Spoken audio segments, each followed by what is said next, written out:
The colony of New Providence stretched across a rocky planetary shelf, a testament to human determination. Massive environmental domes glinted under the light of twin suns, protecting intricate ecosystems carefully cultivated over decades of terraforming.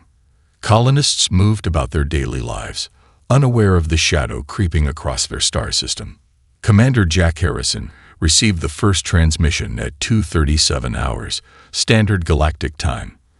The quantum communication array in his private briefing room flickered to life, projecting a holographic map that quickly dissolved into static and chaos. His cybernetic eye, a silvery implant that replaced his original left eye after a previous conflict, processed information faster than any standard human optic nerve could manage. Confirm transmission source, he barked to the ship's eye interface. The response came instantly. Outer Rim. New Providence Colony. Multiple Solarian warship signatures detected. Harrison's muscles tensed. The Solarian Stellar Confederation had always been provocative, but this felt different. This felt like a declaration. Across the colony, initial defense systems began to activate. Automated turrets swiveled, energy shields hummed to life, but they were woefully inadequate against the massive assault now descending. The first wave of Solarian plasma torpedoes struck with surgical precision, targeting critical infrastructure. Colonization hub, central power generator, medical complex, communication towers. In the primary residential dome, families scrambled. Parents grabbed children. Emergency protocols blared through speakers that suddenly seemed small and ineffectual against the growing storm of destruction. Rachel Martinez, the colony's chief of security, was already in motion.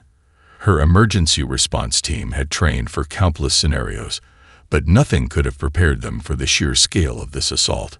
She watched in horror as entire sections of the dome began to rupture, atmosphere bleeding into the cold vacuum of space. Evacuation protocols. She screamed into her communication device. Get everyone to the underground shelters.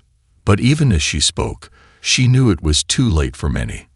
The first major dome collapsed at 2:42 hours. 50,000 lives snuffed out in a moment of terrifying precision. The Solarians weren't just attacking. They were sending a message, complete and total annihilation. Aboard the UES Defiance, Commander Harrison watched the destruction unfold through a series of encrypted feeds. His cybernetic eye calculated casualty rates, weapon trajectories, and potential response strategies in microseconds. Each data point was a wound, each lost life a spark of fury building into an inferno. Full tactical assessment, he commanded, his voice low and dangerous. The ship's advanced computer system began compiling data. Weapon signatures, ship configurations, attack patterns. Every piece of information was another nail in the Solarian's coffin. In the weapons bay, Lieutenant Michael Roberts began preparing systems that had been kept secret for generations. Experimental technologies developed in hidden research stations, weapons that existed only in classified documents, and the wildest dreams of military strategists. The Solarians believed they knew human capabilities. They were about to learn how wrong they were. Tremor Protocol, Harrison repeated, each syllable a promise of retribution. The UES Defiance was more than a warship. It was the tip of a spear that had been carefully crafted, waiting for precisely this moment. Generations of military strategists, technological innovators, and political planners had prepared for a conflict that most hoped would never come.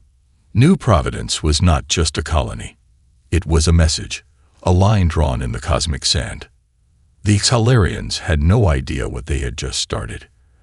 As the last echoes of destruction faded, a cold calculation began to take shape. This was not going to be a simple act of revenge. This would be a comprehensive dismantling of an entire stellar civilization. Commander Jack Harrison allowed himself the smallest of smiles, a predator's smile. The Tremor was about to become a seismic event that would reshape the galaxy forever. The United Earth Military Research Complex occupied a massive facility buried deep beneath the Martian surface. From the outside, It appeared to be nothing more than a standard geological research station. Beneath the rocky exterior lay a labyrinth of laboratories, testing chambers, and development wings that represented the pinnacle of human technological innovation. Lieutenant Rebecca Martinez walked the pristine corridors with the confidence of someone who had spent her entire career pushing the boundaries of scientific possibility. Her latest project, a quantum weapon system that had consumed the last decade of her life, was about to face its ultimate test. The weapon wasn't just a gun or a missile. It was a fundamental reimagining of how matter and energy could interact. Final calibration sequence. She muttered to her assistant, Dr. Andrew Chen. We're running a complete dimensional stability test. The testing chamber was a marvel of engineering. Massive electromagnetic dampeners lined the walls, creating a controlled environment that could simulate and contain nearly any conceivable weapon response.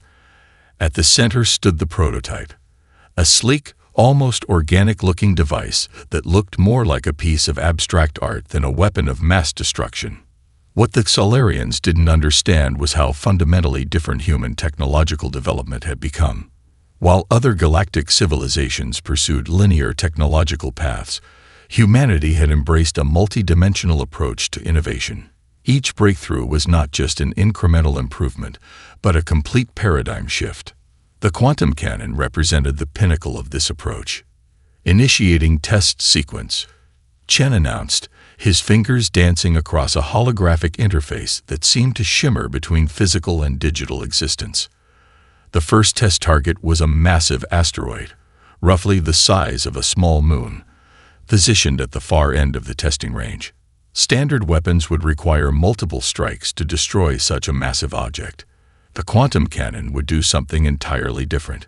As the weapon powered up, the very fabric of space around it began to warp. Quantum entanglement fields created a complex mathematical lattice that extended far beyond the weapon's physical form. Rebecca watched the readouts with a predatory smile. Targeting sequence locked, the facility's AI announced in a neutral tone. The first discharge was unlike anything in military history. Instead of a traditional energy blast, the weapon created a cascading quantum disruption that literally unraveled molecular bonds across multiple dimensional planes. The asteroid didn't explode. It simply ceased to exist, leaving behind nothing but a momentary ripple in the fabric of spacetime. Target neutralized, Chen said, his voice a mixture of scientific detachment and barely contained excitement. In another wing of the facility, an entirely different team worked on adaptive nano-armor technology. These were not simple protective layers but living, thinking systems that could reconfigure themselves in milliseconds. Each nanoparticle contained a complex computational matrix that could analyze incoming threats and develop counter-strategies faster than any biological brain could process. Commander Jack Harrison reviewed the latest reports with a critical eye. The Solarian attack on New Providence had accelerated development timelines, but the truth was that these technologies had been in preparation for decades. Humanity had been playing a long game, preparing for a conflict that most hoped would never come. Zero-point energy reactors are now at 97% efficiency, his AI assistant reported. Quantum communication network is fully operational. The reactors were another breakthrough. While most galactic civilizations struggled with complex fusion or antimatter technologies, humans had discovered how to tap directly into the quantum vacuum, essentially creating energy from nothing. A single reactor could power an entire fleet for decades without refueling. Rebecca Martinez joined Harrison in the briefing room, her excitement barely contained. "We're ready," she said simply. "The first prototype is prepared for field deployment." Harrison nodded. The weapon wasn't just a tool of destruction. It was a message, a fundamental redefinition of what was possible in galactic conflict. The Solarians believed they knew human capabilities. They were about to learn how wrong they were. As the first batch of quantum-enhanced warships prepared for launch, humanity stood on the precipice of a new era of technological warfare. This was more than a response to an attack. This was a complete reimagining of military strategy. The tremor was about to become a seismic event that would reshape the galaxy forever. The bridge of the UES Defiance hummed with a predatory silence. Holographic displays flickered with intricate tactical projections, each screen a complex tapestry of potential attack vectors, enemy positions, and probability calculations that ran faster than the human mind could comprehend. Commander Jack Harrison stood at the center of this technological marvel, his cybernetic eye scanning multiple data streams simultaneously. The first strike would be more than a military operation. It would be a statement that would echo across the galaxy. "Preliminary target analysis complete," announced Lieutenant Sarah Reynolds, her fingers dancing across a multi-dimensional interface that seemed to exist between physical and digital space. 3 critical Solarian star systems identified. Maximum strategic impact with minimal civilian casualties. The AI Tactical System, a neural network that had been learning and adapting for decades, projected 3-dimensional representations of the target systems. Krellax, the primary Solarian military hub. Nexus Prime, their primary communication relay. And Stellar Forge, a critical shipyard that supported their entire fleet infrastructure. Each target had been selected with surgical precision. The goal wasn't total annihilation, but a calculated dismemberment of the Solarian military capability. "Quantum entanglement communication network is stable," reported Michael Roberts from the communication station. "We can coordinate strikes across multiple systems with 0 lag time." Harrison allowed himself the smallest of smiles. The Solarians had no idea what was coming. The first wave of attacks began at precisely 300 hours, Galactic Standard Time. The quantum cannons developed by Rebecca Martinez's team weren't just weapons. They were reality-altering devices that could punch through conventional dimensional barriers. At Krellax, the attack was a symphony of technological precision. Instead of traditional bombardment, the human fleet created localized quantum disruption fields that systematically dismantled critical infrastructure. Power grids collapsed. Communication networks dissolved. Military installations simply ceased to exist, leaving behind nothing but a momentary ripple in space-time. Lieutenant Elena Rodriguez led the assault on Nexus Prime, her tactical skills legendary even before this moment. Her squadron moved with a choreographed precision that seemed more like a dance than a military operation. Solarian defensive systems, considered state-of-the-art by galactic standards, were rendered completely ineffective. "Target communications array neutralized," she reported, her voice calm and clinical. "Backup systems are being systematically isolated." The attack on Stellar Forge was perhaps the most impressive. Instead of destroying the shipyard, the human fleet used advanced quantum manipulation technologies to essentially freeze the entire facility. Massive construction bays hung suspended in a state between existence and non-existence, their molecular structures locked in a quantum stasis that rendered them completely inoperable. Aboard the Defiance, Commander Harrison watched the tactical displays with a sense of calculated satisfaction. This wasn't just revenge for New Providence. This was a comprehensive demonstration of human technological superiority. "Collateral damage?" he asked, knowing the answer before it came. "Less than 0.03% of local population affected," Lieutenant Reynolds reported.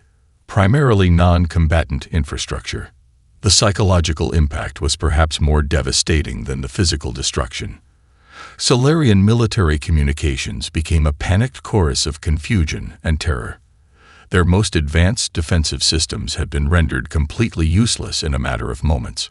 Captain Andrew Chen, leading the psychological warfare team, began broadcasting carefully crafted messages across Solarian communication networks. Holographic projections revealed systemic corruption within the Solarian leadership. Intercepted communications painted a picture of a military command more concerned with personal power than planetary defense. "We're not just attacking their infrastructure," Chen explained to his team. "We're dismantling their entire societal narrative." As the first wave of attacks concluded, the galactic community watched in stunned silence. The Solarians, A civilization that had dominated local star clusters for centuries had been systematically neutralized in less than 6 hours. Commander Harrison reviewed the final tactical assessment. This was more than a military strike. This was a fundamental redefinition of galactic power dynamics. The Tremor was becoming a full-scale earthquake, and humanity was just getting started. The Psychological Warfare Center occupied a nondescript facility buried deep within the New Mexico desert. From the outside, it looked like nothing more than a standard research complex. Inside, some of the most brilliant minds in human history worked on a form of warfare more subtle and devastating than any physical weapon. Major Thomas Rodriguez leaned back in his chair, holographic displays surrounding him like a cocoon of information. Each screen represented a different layer of the Solarian societal network: political structures, military communications, cultural information streams, and psychological vulnerabilities. "We're not just fighting a war," he explained to his team of linguists, cultural analysts, and computational psychologists. "We're performing precision cultural surgery."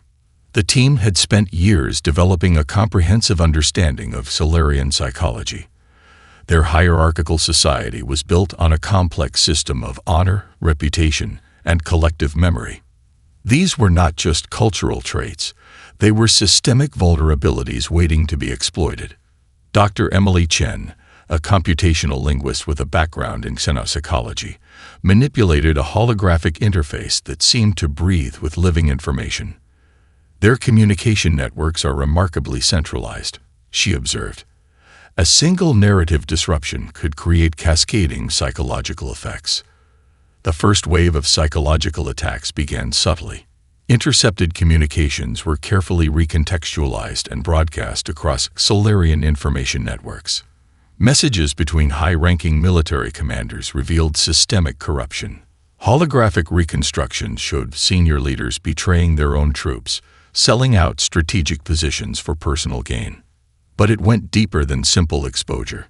The human team had developed advanced mimetic warfare techniques that went beyond traditional information warfare.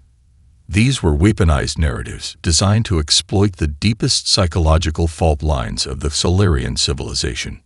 "Watch the progression," Major Rodriguez instructed, pointing to a complex algorithm that was parsing and reconstructing communication patterns. Each broadcast was a carefully crafted piece of psychological architecture. The messages weren't just true, they were designed to be psychologically devastating. They attacked the Solarian sense of collective identity, breaking down their understanding of their own civilization's mythology. Military communication channels became a nightmare of paranoia and mistrust.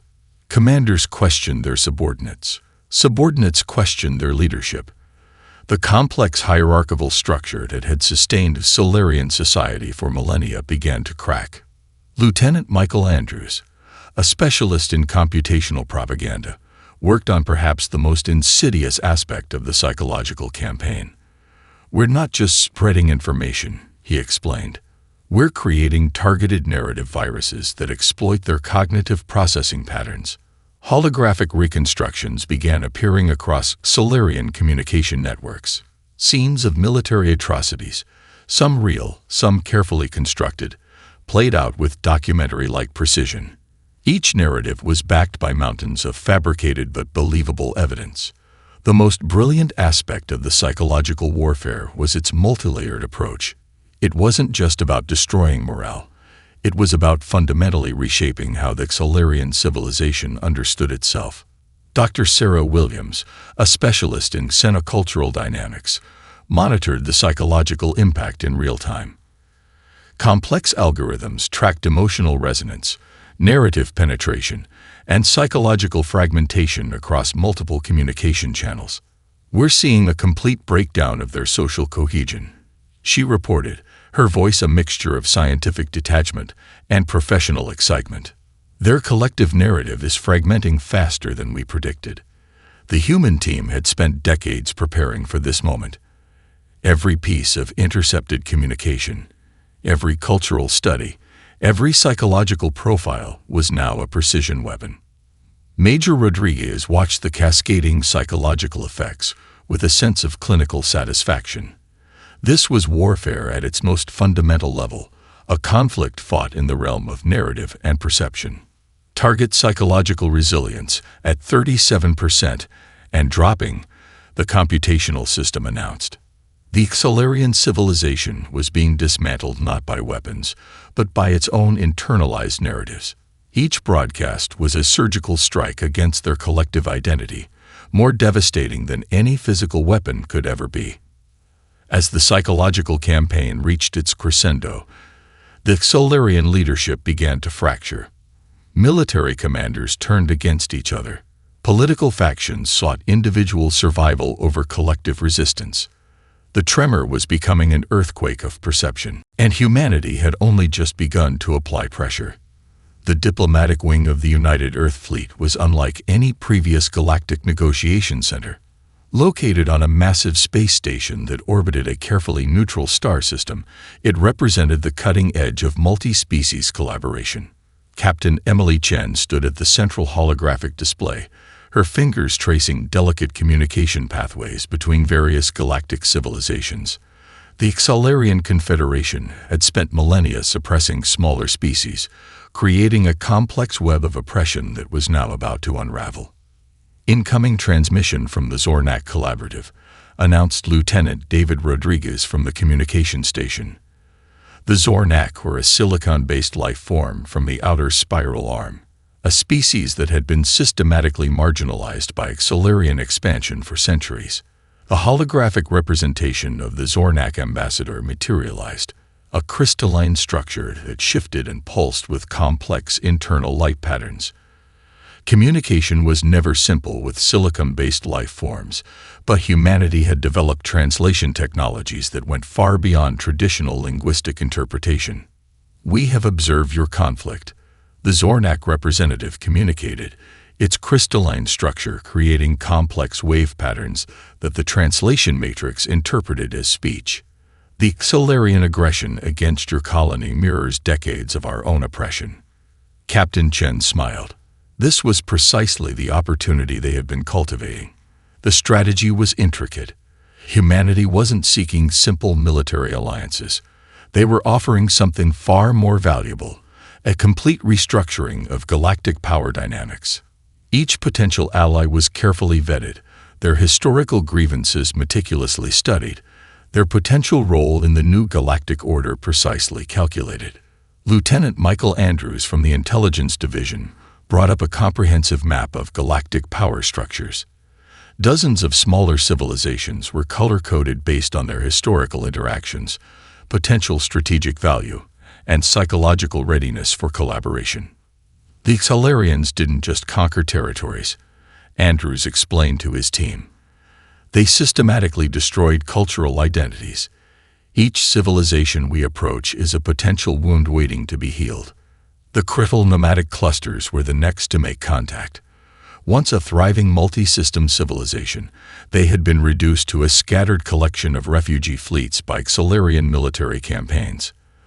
Their communication was desperate, hopeful. "We can provide advanced stellar cartography," their fleet admiral communicated. Detailed star charts of regions the Xalarians considered their private hunting grounds. Each alliance was more than a military arrangement.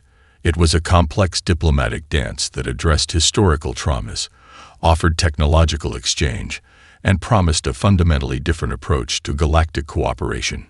Dr. Sarah Williams, the lead xenocultural specialist, monitored the psychological profiles of each potential allied civilization.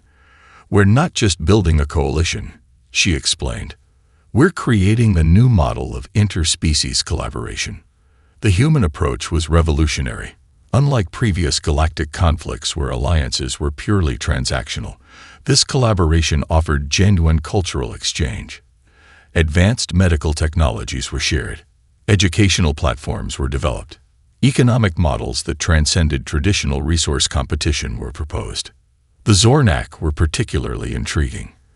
Their silicon-based biology allowed for technological interfaces that organic species could barely comprehend. Preliminary data suggested their computational capabilities could be integrated into human strategic systems in ways that would fundamentally transform military and scientific potential. Captain Chen reviewed the emerging alliance network. It wasn't just a military coalition. It was the framework for a new galactic civilization. Preliminary integration protocols are showing 78% compatibility across first-stage allied civilizations, the diplomatic AI reported. The numbers were unprecedented in galactic diplomatic history. Each civilization brought unique capabilities. The Kratal provided stellar navigation expertise. The Zornak offered computational interfaces beyond human imagination. Smaller aquatic species from the galactic core contributed advanced environmental adaptation technologies. What the Solarians had never understood was the power of genuine collaboration. They had ruled through fear and oppression. Humanity was offering something entirely different, a true partnership built on mutual respect and shared potential. As the Alliance network expanded, the very fabric of galactic power began to shift. What had started as a response to an attack on a single colony was becoming a fundamental reimagining of interspecies relationships. The Tremor was becoming a transformative wave, and humanity was riding at its crest.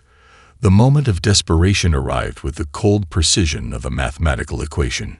Deep within the Solarian High Command's most secure facility, military leaders gathered in a war room that had not seen such tension in millennia. Admiral Kreltax, the supreme military commander, slammed his appendaged fist against the holographic display. Decades of galactic dominance were crumbling in weeks. "We will activate the Omega Protocol," he declared, his voice a mixture of rage and barely contained terror. The Omega Protocol was their ultimate weapon, a series of planet-killer devices designed to create localized spatial collapses. If humanity and their newfound allies could not be defeated, then the Solarians would ensure nothing would remain to be conquered.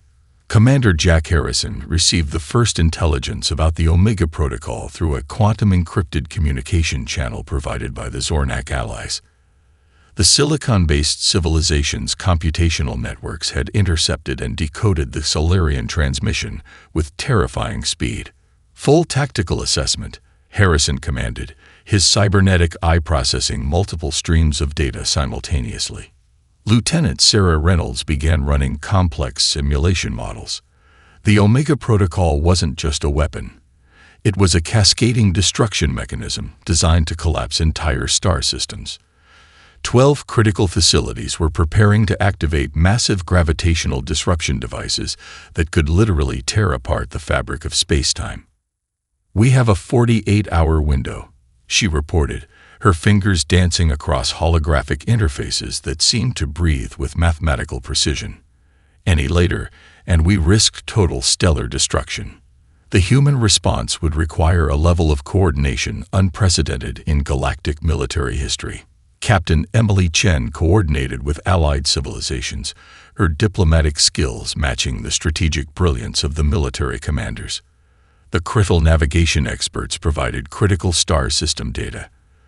The Zornak computational networks created real-time tactical simulations faster than any organic intelligence could process. Michael Rodriguez, leading the Advanced Weapons Development Team, unveiled their most revolutionary technology yet. Instead of traditional counter-weapon systems, they had developed gravitational manipulation devices that could essentially collapse enemy weapon facilities from the inside. "We're not destroying the facilities," Rodriguez explained to his team. "We're fundamentally restructuring their molecular integrity." The first strike targeted the primary Omega Protocol facility in the Nexus Sigma system. As human and allied fleets approached, the space around them seemed to ripple, a visual representation of the complex quantum field technologies being deployed. The gravitational manipulation weapon worked unlike anything in known military history. Instead of an explosive approach, it created localized quantum disruption fields that systematically dismantled critical infrastructure at the molecular level.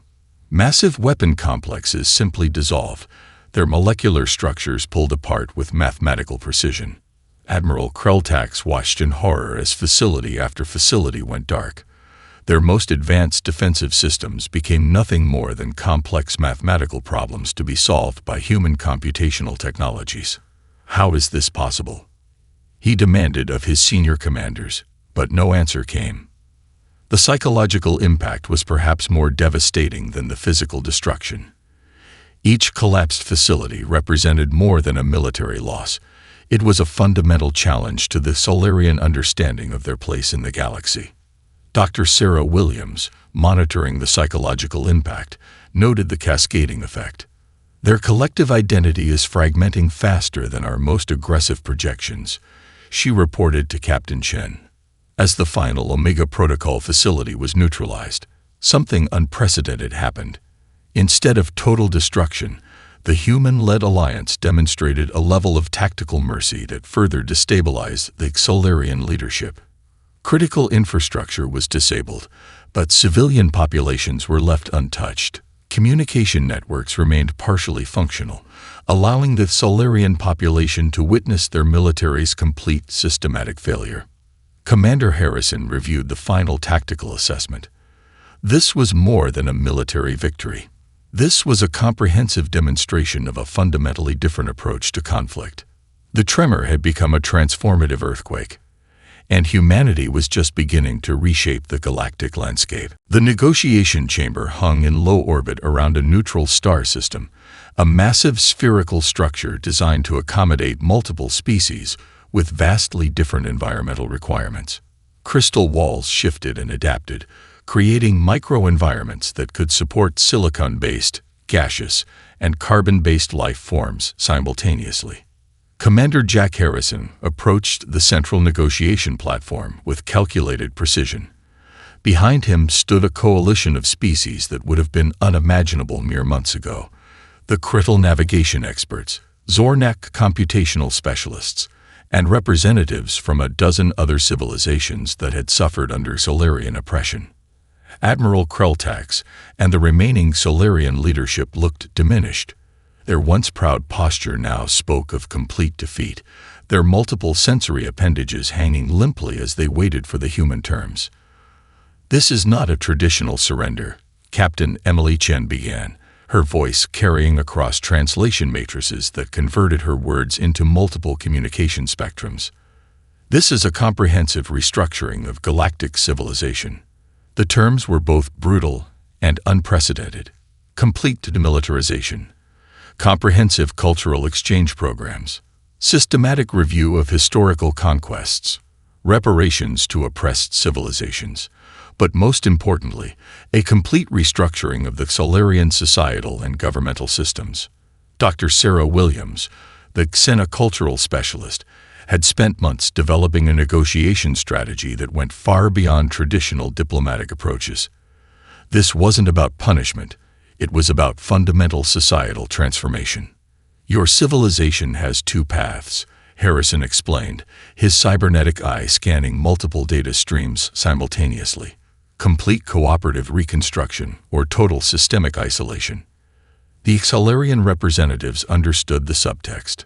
Total isolation in the galactic community would mean economic death, technological stagnation, and eventual collapse. Cooperation offered a potential path to redemption. Michael Rodriguez, leading the technological integration team, unveiled the most revolutionary aspect of the negotiations.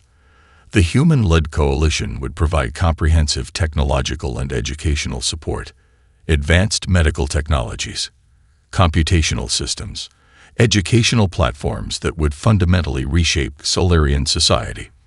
"We're not conquering you," Captain Chen emphasized. "We're offering a path to true civilization." The negotiations revealed the depth of human strategic thinking.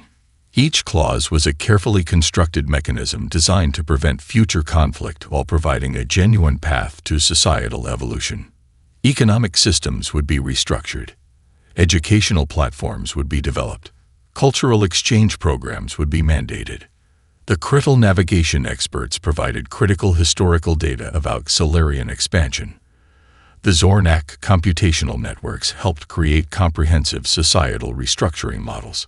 Each allied civilization contributed unique perspectives that transformed the negotiations from a simple surrender to a holistic societal redesign. Admiral Krelltax realized the true magnitude of their defeat. This wasn't just a military loss. This was a complete dismantling of their entire societal construct. Why? He finally asked, his translation matrix conveying a mixture of defeat and genuine confusion. Commander Harrison's response was simple and devastating. Because we believe in potential, not just for humanity, but for all civilizations. The surrender documents were unlike any in galactic history. Instead of punitive measures, they outlined comprehensive rehabilitation programs, technology transfer initiatives, educational exchange platforms, economic restructuring models that would take generations to fully implement. Dr. Williams had designed psychological integration protocols that would help the Solarian population understand their historical actions without complete cultural destruction. It was a delicate balance, accountability without annihilation. The most radical proposal came from the Allied civilizations, a comprehensive galactic governance model that would prevent any single species from achieving total dominance. Collaborative decision-making, transparent communication networks, mandatory cultural exchange programs. As the negotiations concluded, something unprecedented happened. The Solarian representatives, who had entered expecting total destruction, found themselves part of a collaborative process that offered genuine hope. Captain Chen watched the final signatures being processed. This was more than a surrender.